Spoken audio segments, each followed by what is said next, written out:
আমাকে দিয়ে 31,000 টাকা নিছে। ও বলছে চাষি আপনারে আমি ফাঁসি বাড়ি খাওয়ার জন্য 1,000 টাকা দিব।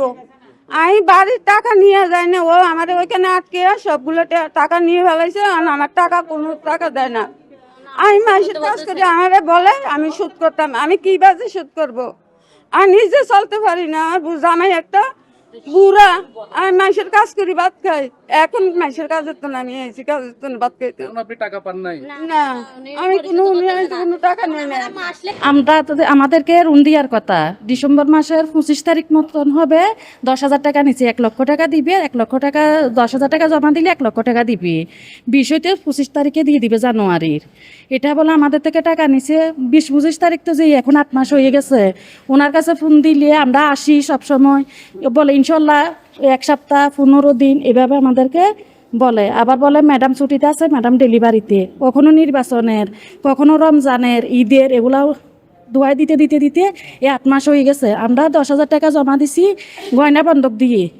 উনি এই পর্যন্ত ওনাকে ফোন করে আমি এটা বলছি যে আপনার কোনো সার অফিস কোনো কিছু নাই, আপনি আমাদেরকে টাকাগুলো দিয়ে দেন।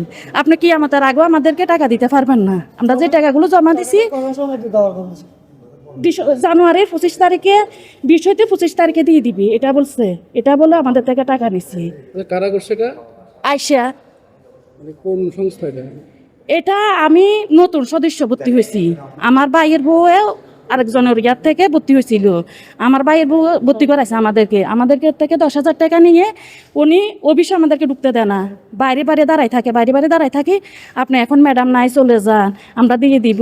এগুলা বলে একটু কাজ করতে দেরি হবে, বিভিন্ন রকমের এগুলা সমস্যা দেখ। আমি আমার থেকে গত 2020 সালে 10,000 টাকা আনছিল আমাকে রিং দেওয়া বলে। তারপর আমাকে 7 তারিখ 11 মাস 2024 সালে 1 লক্ষ টাকা ঋণ দিছিল। 1 লক্ষ টাকা ঋণ দেওয়ার পর আমি সব টাকাগুলো 6 কিস্তি চালার পর তারপরে বলছে যে টাকাগুলো আপনি যদি সরে দিয়ে দেন সুদগুলা মুখর হয়ে যাবে, সুদগুলা নিবে না। তো তখন আমি অন্য ব্যাংক থেকে স্যার ঋণ নিই কিস্তিগুলা পরিশোধ করে দিছি। পরিশোধ করে দেওয়ার পর তারপরে এখানে আসছি। এখানে আসার পর দেখতেছি যে আমার আয়শাফার সাথে যোগাযোগ করতে চাইছিলাম। আয়শাফা এখনো যোগাযোগ করে নাই। আমার থেকে আর এখানে যখন আসছি এখানে আমাকে হিসেব দিয়েছে যে আমার থেকে আর বাকি সঞ্চয় বাদ দিলে আমার থেকে 3,500 টাকা প্রতি আছে। এর ভিতরে আমাকে কোনো সময় অফিস থেকে একটা কল দেয় নাই, একটা নোটিশও দেয় নাই। আচ্ছা, প্রায় 1 বছর হয়েছে। গত আষাঢ় মাসে 5,000 টাকা 5,500 টাকা নিয়ে আসছে। নিয়ে আসার পরে সমিতি গঠন করছে, ওখানে ভর্তি হয়েছিলাম। ভর্তি হওয়ার পরে আমাদেরকে বলছে যে 1 সপ্তাহ বা 1 মাসের ভিতরে 1 লাখ টাকা দিবে। তো ও মোবাইলে করলে যোগাযোগ করে না, মোবাইলে ধরে না। যাদের সমিতি গঠন করছে তাদেরকে যাইয়া বললে ওরা বলে গিয়ে এরকম করো না, ওই সরকারি টাকা দেরি হবে, অমুক হবে সমুক হবে, এরকম করতে করতে 1 বছর পার করেছে। আমার লোন পরিশোধ হয় নাই। আমার বোন বইয়ের কাছে নিয়ে আসছে। আপনার কিস্তি জমা হয় নাই? হ্যাঁ, এটা ডকুমেন্ট দিতেছে না। শুধু একটু ফোন করে আপনি লোন দেন। আমি তো দরখাস্ত করছি আমার পাঠবার জন্য।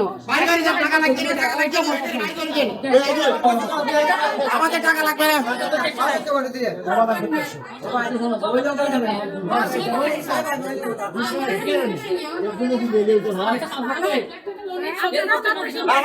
আমাদের টাকা লাগবে না, আমাকে বাইর করে দেন, আমরা নিয়ে যাই। আমরা বাগাবাগি করে নিয়ে যাবো, টাকা লাগবে না। এখানে সবাই এভরিবডি কালফিট। দেখেন না আমাদের সাথে কত ইয়া। আচ্ছা, এভরিবডি কালফিট। এখানে উপর থেকে নিচ পর্যন্ত সবাই কালফিট। জমা টাকা এখানে 28 কে সবাই ভাগ করে দেন।